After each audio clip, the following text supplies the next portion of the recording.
Welcome to the Health Fix podcast, where health junkies get their weekly fix of tips, tools, and techniques to have limitless energy, sharp minds, and fit physiques for life.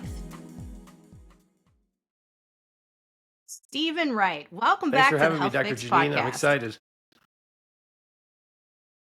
Man, we've always had great conversations. I love your products. We rep them hard up at my clinic in Wisconsin, and of course my online version of things and in Tacoma, because they work.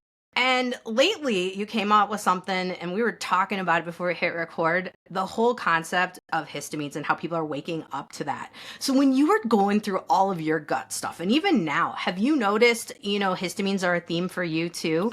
I have in the actually, process? but I was like histamine resistant. I was like, this is not, I don't have that issue. I don't have mast cell, I don't have a histamine intolerance.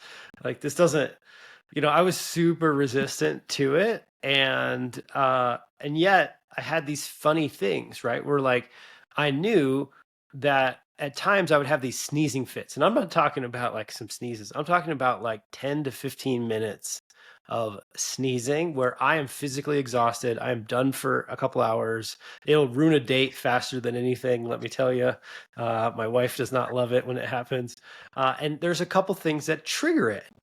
And one of those triggers is, for instance, we had this memorable date night they were going to go to do when we were out in Maui, and we were going to go to this Japanese restaurant, and I had been on vacation, so I had been drinking more than normal.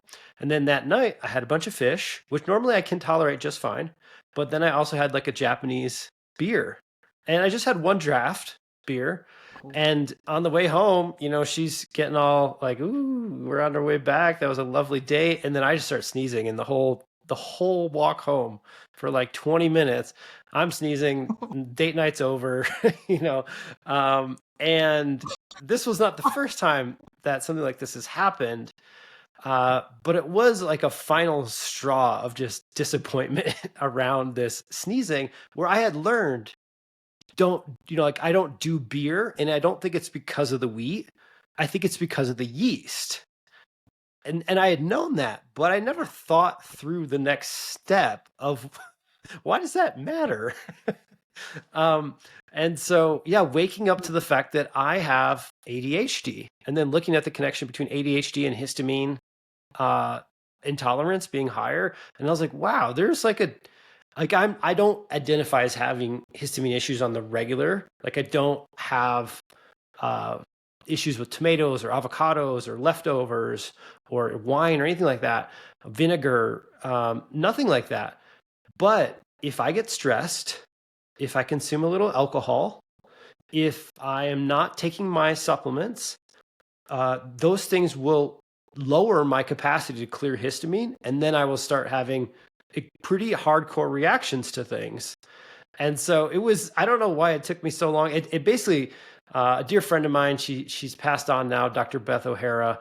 I coached her as a business coach for 4 years, and I was helping her write her copy and come up with her programs and stuff. And so she would be like, I think maybe you should think about histamine. And I'm like, I don't have histamine. But it was her that really got to me that like histamine is a scale, and your ability to clear histamine changes based on your environment, the time of the season of the year, like what's happening in the environment, the season of your life, your amount of stress, your hormones. And more people than you think have histamine related issues. And so that was like my wake up call. And frankly, it's been a nice revelation to have some supplements to use for it. And now I don't suffer those sneezing fits if I'm going to cheat a little. Oh my gosh. It's funny how you mentioned this, because like for me too, I kind of was like, no, it's just my gut. It's just doing that. The bloating's one thing, the itching and rashes, that's a whole nother thing. That's completely not related. And then I started going into like perimenopause stuff and moving through there, and oh my gosh, the histamines just flare so much. And like you mentioned, hormones are such a factor. So I'm guessing that you might be getting some really good letters from folks coming in about, you've saved my world when it comes to histamines. So let's talk a little bit about your histamine product and the letters you get or the messages you got, because you were telling me about one paragraph long thing from a practitioner. So So histamine intolerance has been around for a while, decades. People have known about it, and people have known about something called diamine oxidase, which is the enzyme that is made in your gut, and it clears histamine that's extracellular, so outside of cells. The other way that you clear histamine is inside your cells, and that's by an enzyme called HNMT. But DAO, or diamine oxidase, is the one that we have supplements for. It's the one that's more easily supplemented with. Like, there is no known supplement for HNMT. And I had known about it for years, but I had just, even when I was in clinic, I couldn't get any reliable results. And so, I would ask everybody, like, what's your brand, you know? And then I would say, how many pills do you take? And what results do you get from that many pills? And the survey, whenever the survey is just all over the board, I tend to stay away from advocating, teaching about these products, but I also mark it down as product development. Like, that's where there's really something to be done for the community, for the world, is to figure out why is everybody trying this thing, but no one is seeing consistent results. And so I had heard about DAO, but I wasn't recommending it. I wasn't talking about it because I didn't have anybody to recommend it to, but I was always on the hunt. And I just told you before the show, I'm about to head off to the biggest ingredient show of the year in Vegas next week. And 3 years ago, I ask everybody, when, like, I have a list of things that I'm always asking. Hey, do you have this? Have you heard of this? And I would always ask, hey, do you have a DAO enzyme? And I finally met someone who's like, yeah, we're a Spanish company. We've been working on this. We're trying to get people to use it here in the US. And I'm like, this is coming from the heavens. This is amazing. And so we ended up partnering with that Spanish team of scientists who ended up having all these patents around extracting the DAO and putting it in an enteric coated encapsulation that no one had done yet. And the first thing I always do is send it out to everybody on my team, because most of my team has some sort of chronic health thing that they're battling, and they're willing participants to try whatever Steven's into, which is awesome. And I'm grateful for that. And so many of them have histamine issues, and they were all using other people's brands. And then I was like, look, just trial this one 7 days, same dose you're already on. Let me know what happens. And universal feedback was like, holy cow, this is actually working. And so that's when I knew we had to bring the product to market. And it's been a interesting journey, because if you know about histamine, you know about the DAO enzyme, but you've probably tried these other products and been kind of let down or confused, because sometimes they work and sometimes they don't. And so what had happened just about a month ago is I was on a show of a histamine. She's very into histamine, a provider, and she's like, yeah, I don't use DAOs either because they just don't work. And I'm like, I got one that works, I'm telling you. And she's like, yeah, I'll try it because you were nice, but don't get your hopes up. And then she sent me a paragraph long response a couple days after she tried it. She's like, this is amazing. I have to go through all these hurdles of freezing my food, and my diet is just not what I want it to be. And yesterday I was eating tomatoes and I wasn't having reactions. Now I'm taking it before bed, and my sleep scores are going through the roof. And I was like, that's the kind of stuff that kind of keeps me going. Oh my gosh, absolutely. Absolutely. And you mentioned a couple things like the sleep scores and the histamines. And I think a lot of people right now, we're recording this in the fall, and we've just come off of tomato season, which a lot of people don't realize how much the high histamine foods like the peppers and the tomatoes and even the potatoes and all that can affect them. But one of the things you mentioned was that really, for me, is a big thing. I like looking at the nervous system and its relationship to the gut. And I think a lot of people will look at their sleep scores and they'll be like, I can't get out of the 60s. I can't get out of, 70s, and my mom's getting like 90s and she sleeps 6 hours and I'm in bed like 12. And, I'm sure you've probably heard people say stuff like that. Let's talk a little bit about that. Have you tracked your sleep scores to see if things I've changed at been all? using sleep trackers for close to 12 or 13 years. Many companies went out of business. I was, first gen Oura Ring. I've moved on now. I use the Ultrahuman, but I also have an 8 Sleep with Traxit. And so, and I just did a sleep study as well. Those at-home sleep studies are crazy now. They're so much easier to do and so much cheaper, but that's a side note. So yes, I do track my sleep. Sleep has been a challenge for my entire life. since I was a boy. And sleep is one of those things. It's kind of like weight gain. It's so multifactorial, and people can get so dogmatic with their advice. Like, I'm an expert in weight loss, or I'm an expert in sleep, and I find that they get very excited, enthusiastic about what worked for them. But when you have these conditions where they're like so multifactorial, it's like there's not one blueprint for everybody. And I know because have I've done it. I've done the glasses, the blackouts, I have the earplugs for my entire life. I wear, like, I have a mattress that cools me down that was so expensive. I have, like, the amount of gear I've bought for sleep. I'm such a high maintenance sleeper, and I'm one of those people that I will often be at a 70 or a 72. And like, that's just if I hit the 80s, sometimes I actually feel worse because I think my body actually is like starting to repair itself. And so I have to go through I've had to go through a series of checks and balances about what are the potential root causes. And this is actually how I approach all conditions, all issues. And that's where I guess I'm saying that there's so many multifactorials, because for me, it ends up being my nervous system, but there is a little histamine component to it.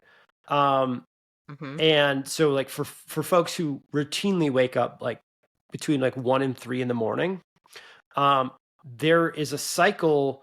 I can't remember exactly how the cycle works. I think it's cortisol interacting and histamine ends up spiking. And so if you are low DAO, which can happen genetically, there's those of us, like 14-ish% of the population, that literally you do not have the SNPs required to make a normal amount of DAO.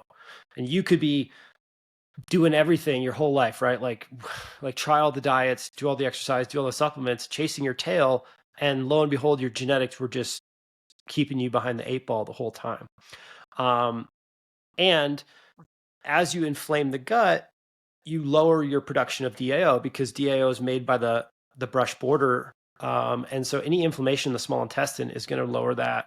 So that includes when you consume alcohol, that includes any sort of gut infection or food choices, inflammation there. And so there's all these components where you're like, I'm doing everything right for this sleep thing.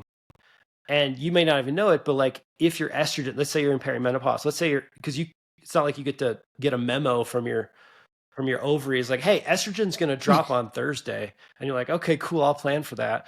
You don't get that memo. And so, yeah. And one of the side effects of estrogen dropping is histamine going up. And so if you're not prepared for that, which who can be, because we don't get the memo, you could be doing everything right, just chasing your tail.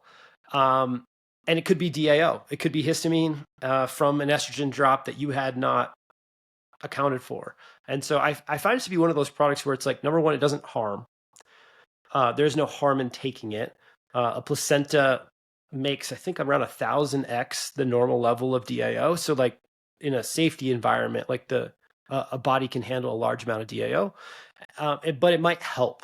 And so it's a cool less than $50 test to figure out in 1 month, is this an issue for me? And it could be. And so like, what we have is I have they're blister packs to keep them protected from oxygen and pH. And so I have one in my backpack. I have one in the car. I have another one in my luggage. And because I don't know when I'm going to be that idiot who orders another drink at the bar, and then I wake up the next day and I'm, struggling, or I don't know when I'm going to wake up in the middle of the night and be like, I should probably take a few of those. And so I just kind of keep myself protected, and I hope other people try that, because I do think it's one of those things where it's almost impossible to we could go through a histamine questionnaire. I guess it's not impossible. You could get your genetics tested. You could go through a histamine questionnaire. If you answer yes to even a few of these, like, do you get flushing, redness? Do you have seasonal allergies? Do you have food sensitivities? Do you get tachycardia? Do you get car sick? Do you get motion sickness? All car sick, motion sickness, most people don't realize that is high histamine. Dramamine is an antihistamine. Ginger is a mast cell stabilizer. That's why they say eat some ginger, take a ginger capsule.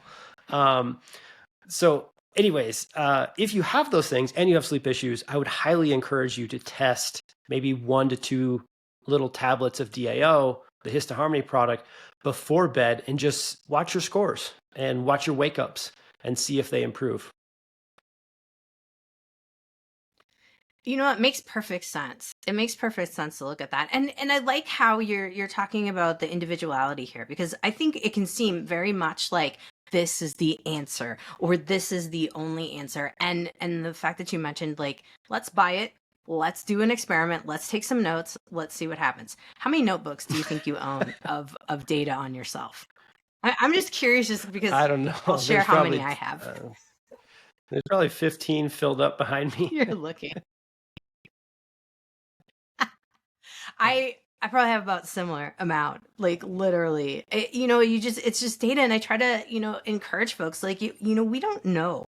And I think we have this mindset of like, if I'm gonna spend the money on something, it better freaking work. But at the end of the day, it's like, or what's the alternative? Genetic testing for $1,000, like genetic testing that's really good for $1,000 or $50, and like, yay or nay. I don't know. I mean, it all kind of breaks down at the end of the day. Now that you mentioned the DAO and the Dramamine component, I'm like, dang, I don't get seasick. I just started sailing. I don't get seasick, but when I get done sailing, I will constantly feel like I'm doing this, and when I get on land, I feel worse than when I'm on the boat. I'm like, maybe some DAO. Okay. HistaHarmony, guys. And I think what you just demonstrated DAO. there is the key, which is curiosity. Like if you can have curiosity about your health, you can do, I think, what you just described, which is be more courageous in testing products and be ruthless around, did they do anything? I think the trap is to buy the hope and the hype and assume that's like the only thing that's going to work for you, when the answer is no. There's 100 other options. If this doesn't work, and in fact, if it doesn't work for you, the way in which it doesn't work is extraordinarily helpful for your next experiment. Yes. Such wise info, because that's kind of how I've learned a lot of things that didn't work, and then figured out, like, all right, it did this though, or it did nothing. Right. So okay, I can cross that off, right? So it's one of those great ways to be thinking about it. Now, speaking of it, now my ankle's itching. Seriously. I should have taken some of it before this. But it is a thing. And, and one of the things, of course, I focus a lot on women going through perimenopause and menopause, and so many symptoms could very well be histamine. But you had mentioned one thing that I wanted to get back to, is the nervous system. And the histamine nervous system connection, is a biggie, but also the nervous system gut as a whole. And yes, the histamines are part of it. So now folks are listening and are like, oh my God, how many things are part of the gut? Oh, nervous system, gut. What have you been seeing lately with folks? Because it does seem like the collective, a lot of folks are really worried lately. There's a lot of fear. There's a lot of that going on. And I'm always trying to be like, okay, let's see how we can see the bigger picture and soothe ourselves. And I do like your Be Serene topical a lot. I like to put it behind my ears. So I want to hear kind of what you're hearing from folks on the street. What's your staff hearing, about nervous system, gut connection? I think people are waking up, and the conversation used to be, you're stressed, and you're stressed, which it's creating your rashes, your IBS, your whatever. And that conversation was, I had that given to me, not only from some regular providers, but actually like people you and I respect and know, who I've consulted with. And at one point he goes, have you ever read Pema Chodron? Have you ever meditated? Because, maybe you're having some stress. And I wanted to strangle him. I was like, are you kidding me? It's not stress. What are you talking about, dude? So I feel like what's really cool is we've stopped using that S word, and we've started to talk about the nervous system. And I think that opens everybody's minds up to say, oh yeah, I do have a nervous system. And if I don't take care of it, it is absolutely intertwined into everything I do. My gut functionality, histamine, allergies, hormones, weight gain, all the things. And so I think that's been the best shift, is this language shift around your nervous system and caring for it and protecting it, and how interwoven it is into many of the outcomes we want in health. And so I think that just that idea that, like, emitting, you too have a nervous system, and it is affected by the world at large and what you consume mentally, emotionally. It is affected by your environment, like literally where you sleep, how you sleep, the pollen that's in the air, what's not in the air, the mold, whatever it is. And the reason why people like myself have been saying for 15 years to chew your food slowly and to say a prayer or say gratitudes before a meal is to shift the state of your nervous system from sympathetic to parasympathetic. And the reason why that matters is because rest and digest is parasympathetic. That's where you get all the blood flow to your digestive organs.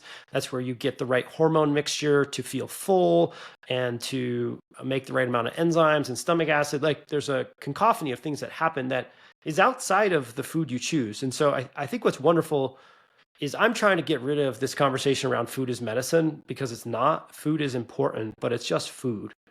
We have to digest that food. We have to assimilate that food. And that food enters a contextual relationship with your body that is very much dependent on your nervous system. And so what you believe and what you feel matter. If you are afraid of that food, or you're afraid of that reaction of that food, you increase the likelihood of the reaction of that food by minimum 30%, which would be the nocebo effect, or the placebo effect, however you want to square it. And so I think that's really powerful to think about. That, like, for instance, if you buy a supplement and you're afraid of a reaction, or you're just distrustful, you're like, this dang industry and this working on my health thing sucks and nothing ever works for me, there's a 30% less chance it's going to work for you, just because of that mental framework that you're using. And so I think the nervous system is this wonderful new word that we can all use and adopt to start to talk about topics that we've been talking about for decades.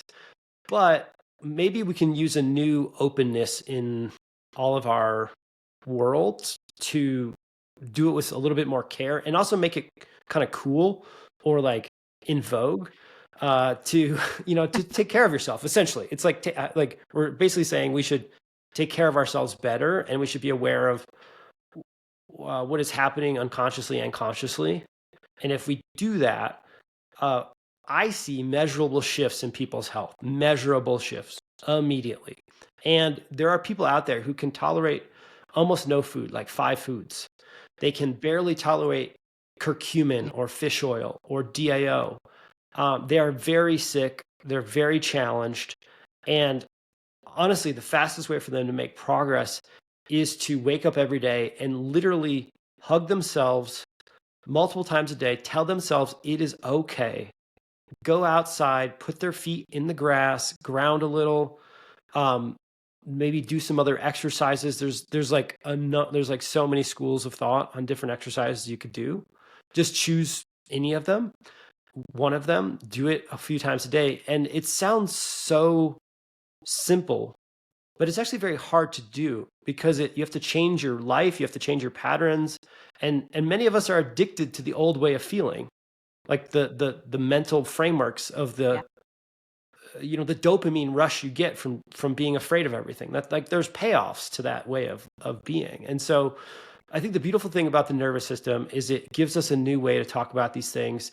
And we are getting online feedback every day from a number of sources about how much better they're feeling, how much more food they can tolerate, how better their stools are, their energy levels are, if, yes, we make supplements that help with it, but also just doing the basics of, like, it's okay. Like, it is, like, yes, the world is crazier than any of us have ever seen in any of our lifetimes. And frankly, you and I don't know about you, but I don't really have any power to do anything about it. I literally don't. The best thing I do is talk to you about this and have some, live therapy in front of everybody about it. you know, that's really all I got. I can't affect it. And Yep. so I can get worked up by the dopamine. The fact that I have ADHD and I have low dopamine, I'm attracted to things that will make me have dopamine so that I feel better. And one of those things is fear and challenge and outrage and all these things. And so one of the biggest things I've done is put an app on my phone called Be Present. It's absurdly priced for like $100 a year to basically lock me out of my phone. But it's very helpful for my nervous system. Yeah. Yeah. Well, there's so much involved in that, and yeah, I mean, I think a lot of people are feeling, like, I mean, we can't control any of this, but what we can control is our vibe. That's what I tell everybody. You can control your vibe. If we're all working on feeling good, that's gonna be way more powerful than all the negative in the world. But at the end of the day, and I've been there, with my gut, with other autoimmune things, when I've been really sick. And it's really hard when you are in the throes of that to really be like, all I need to do is meditate. That kind of stuff's coming up. Like, you're like, I don't know. No, I need a solution and I need it now. And I'm sure you probably get a lot of folks who probably, just like you explained, you were in that a little bit when you had someone talk to you about that. So, it's kind of looking at like, all right, the nervous system has such an impact. We know we have to baby step it in, but at the same time, we have things that can help us. And one of the like most amazing things that you brought out, like, I don't know, maybe it was like 3 years ago. I mean, it's obviously your business, so you know more than me. But the Be Serene. I mean, I've had multiple patients use the cream, and we started putting on different acupuncture points, definitely behind the ears, but we started to do some of the like, this is the window to the sky points. There's chest points. So those of you guys who are watching, I'm like poking different spots on my body, window to sky points on your neck, and then there's spirit gate points on your chest. And Stephen probably knows and has heard about all these points too. But we Yep. started doing that. He says, no. No, I haven't. Oh, well, I started doing this, Okay. and I started pairing it with red light on the points with Kinian's red light, because Oh, it's like tiny, it's like this big, and I can stick it on things. So I don't know. I just wanted to throw that out because it's one of the ways in which I've been looking at tapping in to the nervous system using something you have, and also being able to stack a couple things, like we're going back in that department. Have you used red light at all with the gut? For folks, I bet you have. Have you used it yes, but I want yourself? to I want to come back to that. I want to leverage what you just said there. Yeah. Um, Yeah, so yeah. I think what you said is super important, right? Because I just went on this rant about how easy it is to help your nervous system, just hug yourself and go ground. And there's probably someone listening right now that's like, F you, dude, F you. If I could choke you out, I would. And that's great. That's cool. I appreciate that. I was there. But what you just said is really important, which is getting leverage in situations where it doesn't feel like you have any leverage. And I think that's where properly dosed supplements can really help. There's actually a concept. I don't know if it comes from psychiatry or psychology, but it's this zone of tolerance. Essentially, it's like we have a window, Mm. high and low, of which we are, let's say, capable of being an adult.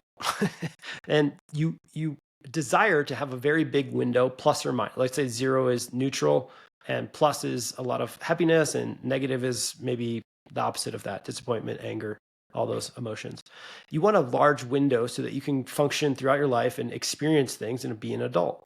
But as we get sicker and sicker, our windows get smaller and smaller. And as our nervous system gets, maybe something happened as a child, maybe it happened just recently, but if you get something physically or in trauma based, it can shrink that window down and kind of lock you into a very narrow zone of tolerance. And so what's really frustrating is if you're outside of that zone of tolerance, it can be almost impossible to achieve anything. Mentally, you're not like clearly thinking. You're not sure if you're thinking clearly. You might be manic. You might be depressed. You're not really sure because you're not in that zone. And so having tools that can pull you back in the zone or increase the zone that are not thinking mental energy based, I think is extraordinarily helpful to have in the house. And that's where Be Serene IR is one of those tools, in my opinion, that I don't think you need to use it on a regular basis. In fact, I don't necessarily say you should unless Yeah. you're in one of those chronic conditions or whatever. Um, but it is extraordinarily powerful and fast acting if you're outside your zone of tolerance and you need to get some leverage on yourself. I had never thought about coupling it with light therapy, but that's an awesome, awesome innovation on it. Yeah. I just like to stack things every so often and see, it's back to my experimenting and my plethora of notes on randomness. But it's fun, and definitely B-serine was one of the things that I just happened to, come across when you sent it over to me to test it out. And I was like, this really works, along with, some of the other essential oils and different things for folks too. Now, one of the things that I was going to run by you as a way that I've been playing with Holozymes lately is because of the different enzymes in there. I've started to use them more as systemic enzymes than digestive enzymes. And I know that you've mentioned using them that way in previous talks, but I've been kind of playing with it quite a bit in folks that have puffiness, swelling, bloat, that things just aren't getting, just nothing's happening. And we put them on like a little bit of a water fast and throw in the Holozymes. Give us a little scoop on how you guys have been using Holozymes outside of the box.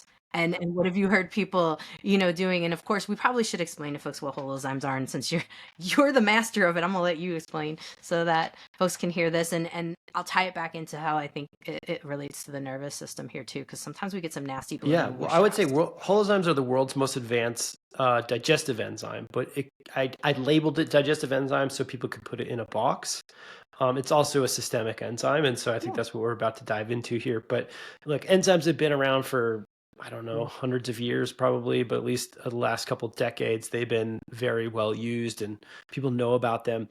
Unfortunately, they're like part of this class of supplements where people try them and the prior versions of them were like inconsistent, not properly powered. And so the responses are like weak to nothing.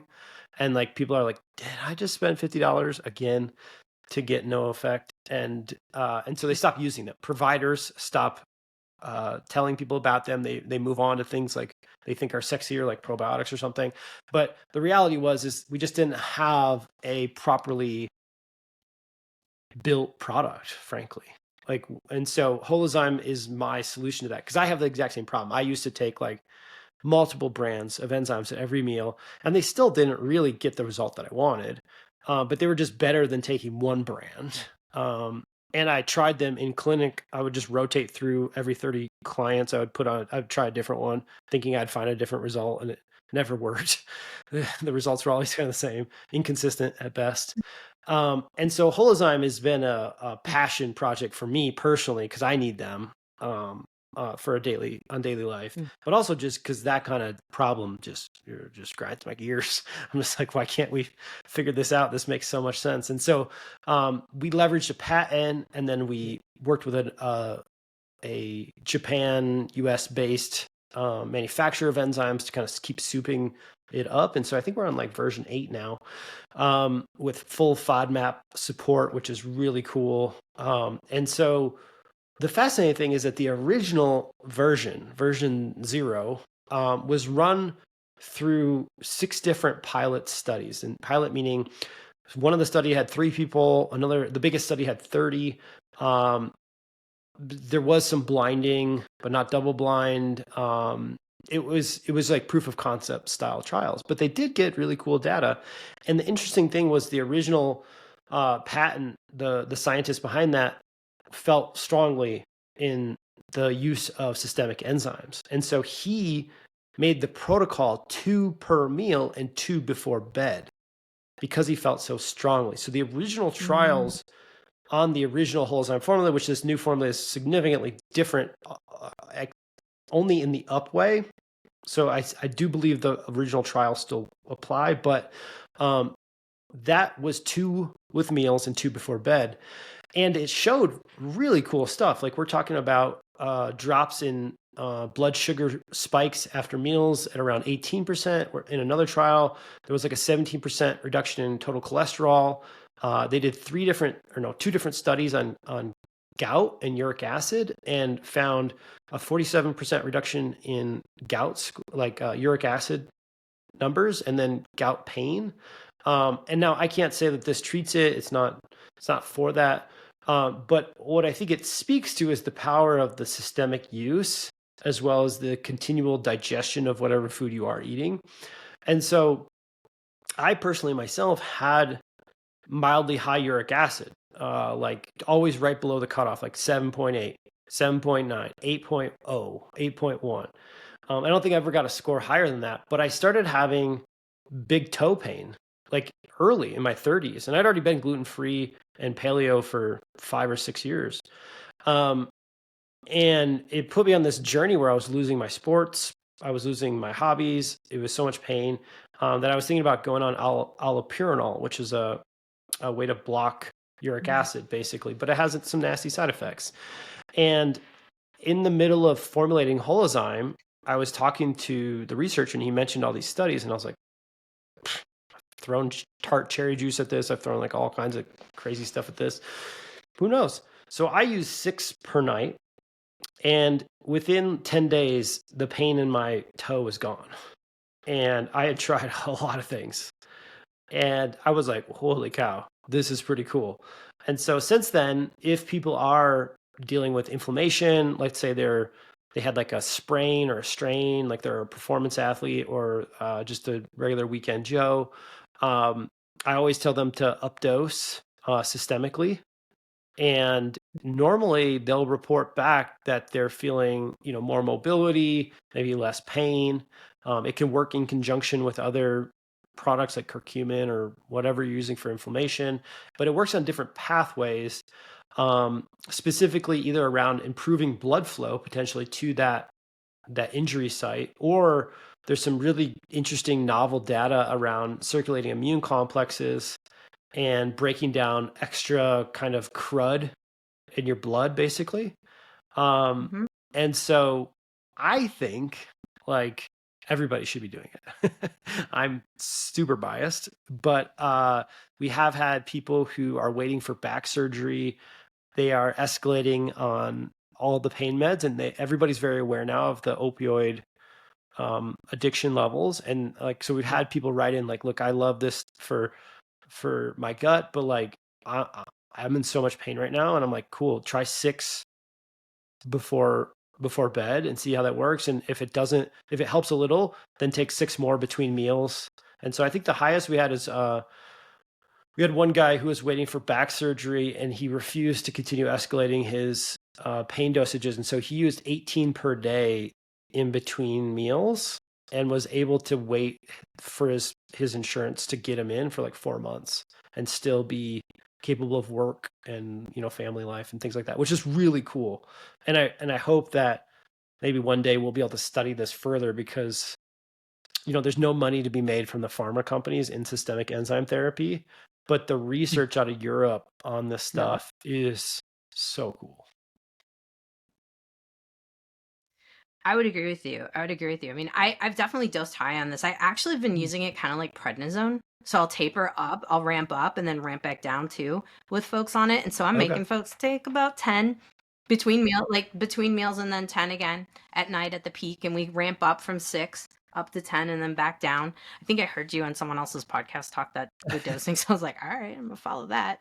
And then I just decided to go a little higher because why not? And I saw it worked too, and I have a disc injury that I tend to kind of manage this way too. So I played, with everything's always with myself first. And if it works with me, then of course I'm going to share it with my people too. And I do think, yeah, curcumin definitely has some play in there. Sometimes CBD can be really nice if it's a full spectrum, no THC on my end, but the CBD for sure. But I like that.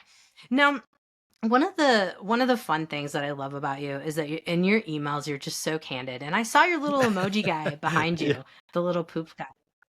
So for those of you guys who are watching, you can see he's got the little poop emoji stuff. Looks like a stuffed animal character there. But I just love reading your emails because they're so funny and real. And a lot of like, yep, I've experienced that. Yep, I can relate to that. I'm guessing you're still writing your emails for the most part at this point. We have we have a team, a marketing team, so I have final say, and I change everything to be even more in my voice. But yeah, I have a lot of help these days on them. Oh man, you're lucky. So what's next? What's next with you guys? Because you're going to this place, to Vegas, and you're going to see all the people with all their products and all the different things. What do you got in your head? What are you thinking about? Where are you guys expanding Well, to? I mean, if I had, millions in funding or millions in the bank, I would have a lot more SKUs at Healthy Gut. And that's not necessarily the case right now. So we're still a very bootstrap family business. So I got to be very careful with what is Steven's fascination versus what's best for the business, that kind of thing. So I would say there's a few products that I hope will come out with in 2026. One of them I hope will be for folks with heartburn and mucosal membrane issues, because I think low stomach acid is just growing every month, because the amount of fear and the amount of nervous system dysregulation continues to make low stomach acid even worse. And so being able to take a product like HCL Guard or some other stomach support formula that's well done, I think is, again, it's just such a no-brainer curiosity for you to test that no matter what you're dealing with, that it could improve your health so dramatically if you fix that. But with perimenopause and menopause, estrogen is it's like moisture, right? Like in one way, you could look at it like that. And mucosal membranes I think, are getting more ravaged than ever. And I don't know if it's just a confluence of things. It's probably just a confluence of all of it: awareness, the state of the world, all these things, plus, menopause, perimenopause, these types of things. And so I'm fascinated by DGL again. I'm fascinated by like the old school stuff, but again, old school stuff that like kind of works, but you have to like take like 3,000 milligrams for it to work. And a lot of the products out there are like just chalky. They taste terrible.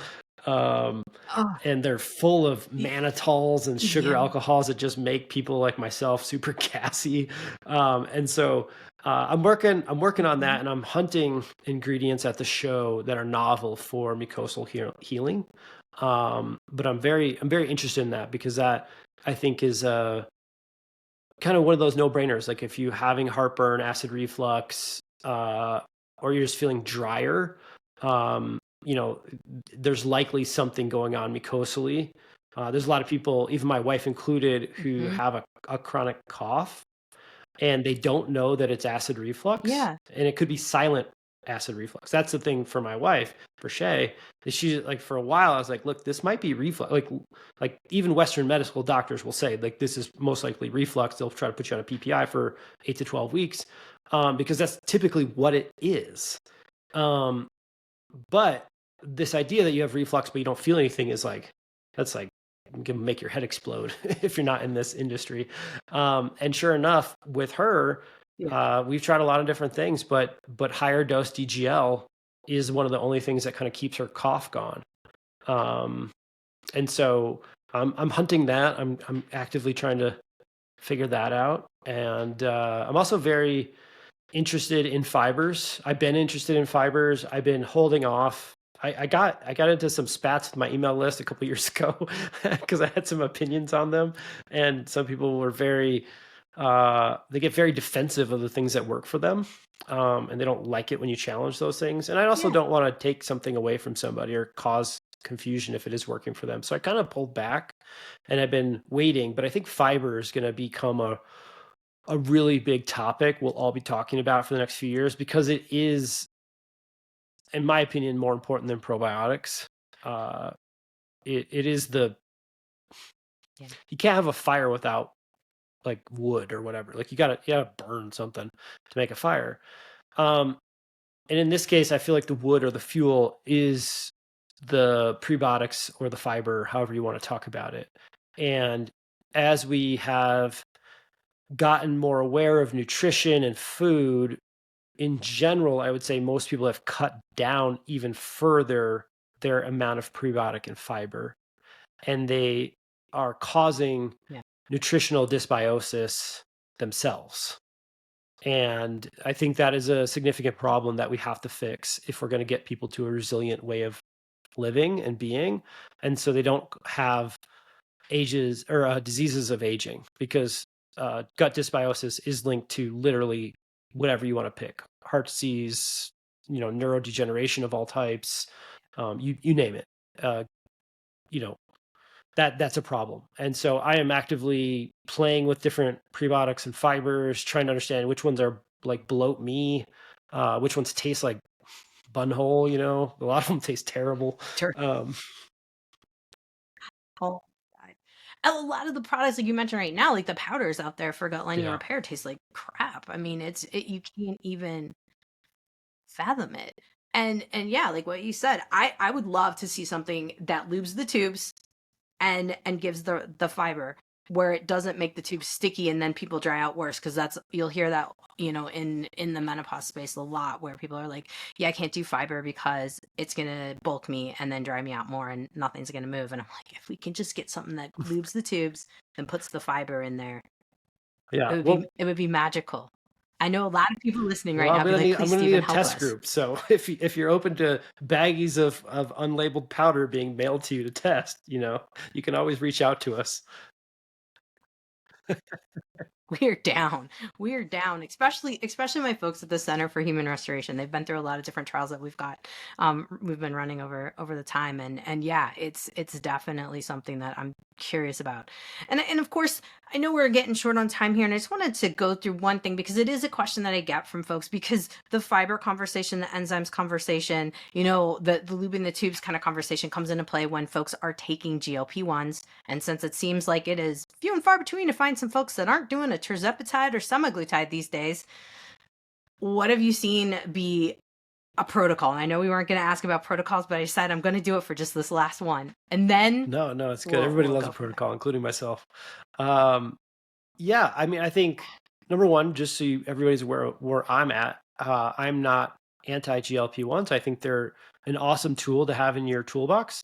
I think the micro dosing of GLP-1s, like at lower than studied dosages. So, for instance, with like semaglutide, the dosages that were studied, I think the starter dose is 3 milligrams, and the low dose is 7, and the high dose is 14. So we're talking less than the starter dosages is a microdose.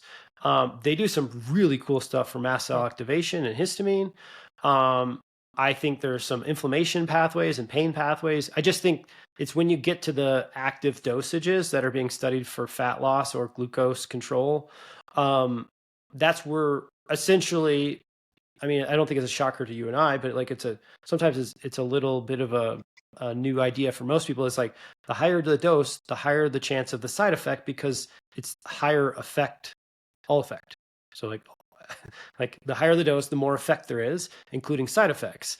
And so I would say, number one, if you're using them, you have to advocate for yourself. Your GP or whoever put you on this is unlikely to be advising you on how to best use these at this time.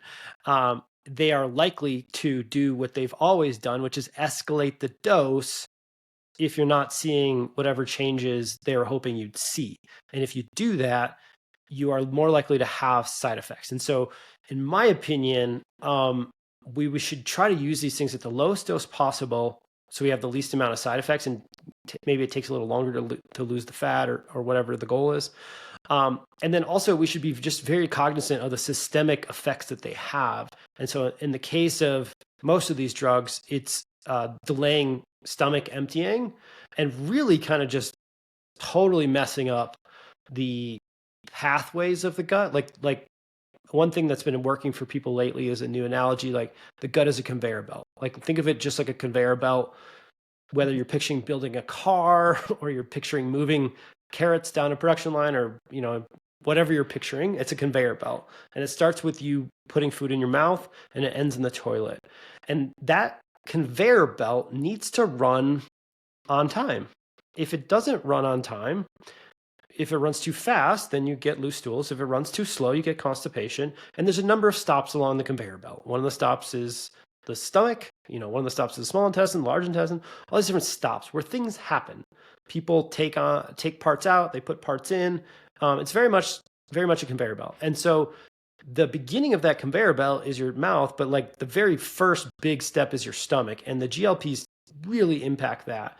And I think if you take the confluence of what they're doing, I would suggest that they are going to lower total nutrient absorption from all food choices, whether you're able to eat protein or not, whether you're able to eat healthy or not. Whatever food you choose, you will lose more of it to the toilet while you're on these drugs. I don't think we know yet what that percentage is. Is it 10%? Is it 50%? But my guess is it's directly proportional to the dose. Why is that happening? Because your digestive process is no longer functioning correctly or as it was intended. And so I think taking things like HCl guard or other things to boost your stomach acid to make sure you are fully breaking down as much of that food as possible while it's in the stomach, as well as encouraging proper stomach dumping and proper stomach functioning so it doesn't, quote unquote, freeze up like it's happened to some people. I think that's really smart and almost a no-brainer. And if you have to couple it with DGL or some sort of mucosal defense product, I think you should. On top of that, I think digestive enzymes are a non-negotiable, even more so than the HCl support. Because, again, we do not know yet how under assimilating you are going to be with the food you choose. But the other thing is I've played with them, and it becomes harder and harder to eat protein. It becomes harder and harder to eat well because one of the other things it's doing is blocking dopamine. It's affecting it anyways. It's not blocking it. It's affecting it. And if you're like me and you're an emotional eater, what happens? We choose carbs. They're easier to digest. Let's just give us credit for that. It feels better to eat them, both physically because it's easier to digest, but also mentally because there's more of a boost in neurochemicals. And so the diet slowly drifts on these drugs towards higher carb, lower protein, lower fat. And that coincides with the muscle loss and some of the other unwanted side effects of these drugs. And so I think if you can just plan for this stuff, like I have to take an amino acid support product. I have to take my Holozymes, and I might need to take 4 or 6 of them to really properly break this food down because your gut is not going to be doing its job. It's kind of, I don't know the best analogy, but it's almost like you're wrapping it in a weighted blanket and you're making it fight to do its job, and it can't. You're just handcuffing it every single day. And that's fine. I'm not saying you shouldn't do this. I'm just saying give your gut some support and give your whole body some support and awareness that you can't just hop on and hop off these things and not expect there to be, calcium loss, magnesium loss, iron loss, B vitamin loss, let alone macronutrients like protein. Yeah, no, I agree. It's definitely something we got to watch out for. But at the end of the day, they're hot, and people, women in particular, are desperate to lose weight. So it's one of those I would things say where take Holozymes, take a broad spectrum amino acid powder every single day, maybe twice a day. Take a multivitamin when you're on these things, and try not to escalate the dose. Go to a new one. Go to tirzepatide or retatrutide's on its way out. So go to a GLP-2 or GLP-3. They're much better because they don't just restrict or they don't just boost GLP-1. They do other things. And I think multimodalities is safer. Yeah, absolutely. Oh my goodness. I'm looking forward to hearing what happens after this next weekend and what kind of things you come up with and the next stuff. So we'll make sure that when you figure out what you're going to formulate next, we get to hear about it and bring you back on so we can chat about it. Thank you as always for bringing up all kinds of good stuff for us to think about and chew on. Totally, pun intended, on this one. Yeah, thanks for coming Jannine. on again, Stephen. I appreciate it. Hey, fellow health junkie, thanks for listening to the Health Fix podcast. If you enjoyed tuning in, please help support me to get the word out about the podcast. Subscribe, rate, and review, and just get that word out. Thanks again for listening.